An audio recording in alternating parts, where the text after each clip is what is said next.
Lei è stato uno dei protagonisti della politica italiana e nel film viene citato a più riprese Berlinguer come il simbolo di una stagione piena di ideali. Crede che oggi una figura così e una politica come quella portata avanti da Berlinguer siano impossibili da replicare?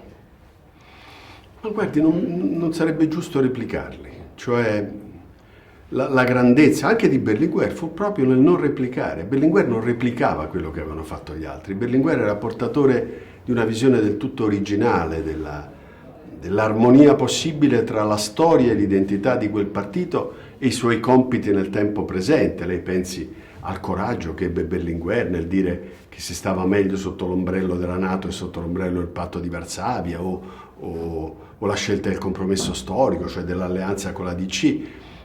Non bisogna mai replicare, bisogna sempre inventare qualcosa che però sia coerente con ideali che stanno scritti nel fiume della storia, a risalire fino alla rivolta contro gli schiavi, diciamo, fino a Spartaco, ecco. Nel film c'è una scena in cui Giovanni riapre lo zaino che aveva quando aveva 18 anni ed è una sorta di macchina del tempo per me quello zaino. Lei se lo ricorda cosa c'era nello zaino dei suoi 18 anni?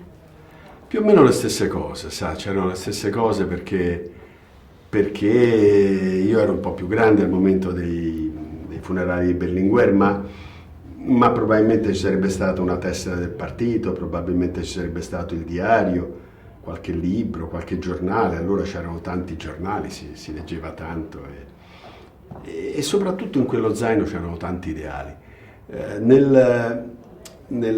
Quando il personaggio di Neri va nella sezione, no?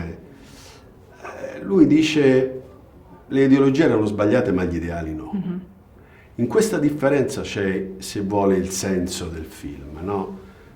Non il rimpianto per qualcosa di ossificato, di chiuso, sostanzialmente di generatore di autoritarismi, ma la passione per gli ideali, per i valori, per quello che ha cambiato il mondo nel corso di questi anni. E il film è il racconto di una ricucitura del tempo, è il racconto di un rammendo, ecco, di un rammendo che avviene attraverso il cuore di questo ragazzo che si risveglia con la testa di un diciottenne e il corpo di un cinquantenne, e che però viene riportato nel mondo da un altro diciottenne di oggi, mm-hmm, che non parla con nessuno perché ha l'impressione che nessuno lo stia a sentire, e da una suora che però non ha paura di raccontare il suo travaglio, le sue contraddizioni, persino la sua lotta interiore. E quindi sono loro che rammendano il tempo, no? E cercano di raccorciare questo sbrego che si è determinato.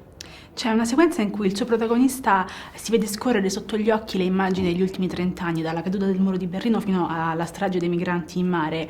Ma lei cosa si spera che da qui ai prossimi 30 anni ci lasceremo di buono alle spalle? Ma guarda, ci siamo già lasciati tanto alle spalle. Se lei pensa 30 anni fa o 40 anni fa, meglio 40, c'erano dittature in tanta parte d'Europa, prima ancora c'era il terrorismo in Italia, ci sono stato il rapimento di Moro, ci sono state la P2, quindi siamo lasciati alle spalle tantissime cose, però, come si dice, la lotta continua.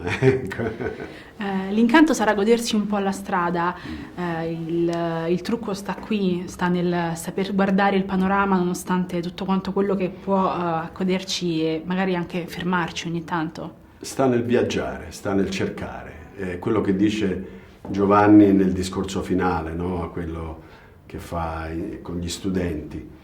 Cercare sempre, cercare animati dal dubbio, perché il dubbio è la sostanza della libertà. Non per caso le dittature cancellano chiunque abbia dei dubbi, no? E impongono un pensiero unico. Questo film è anche un grande inno alla libertà di essere ciò che si vuole e di accettare l'altro così com'è. Ecco, è in qualche modo lo sguardo di quel ragazzo di 18 anni è lo sguardo di chi non riesce a capire il tasso di odio, di rancore, di violenza verbale che c'è nella società di oggi. Non capisce il topinambur, si figuri. Quindi comunque mi sembra di capire che non c'è nostalgia, cioè bisogna guardare avanti. Sì. L'unica nostalgia che c'è è per quelle persone. o meglio per il sentimento di quelle persone. Però c'è anche la fiducia che quel sentimento possa tornare, forse sta già tornando. Grazie mille per il suo tempo. Grazie a lei. Grazie mille. Grazie.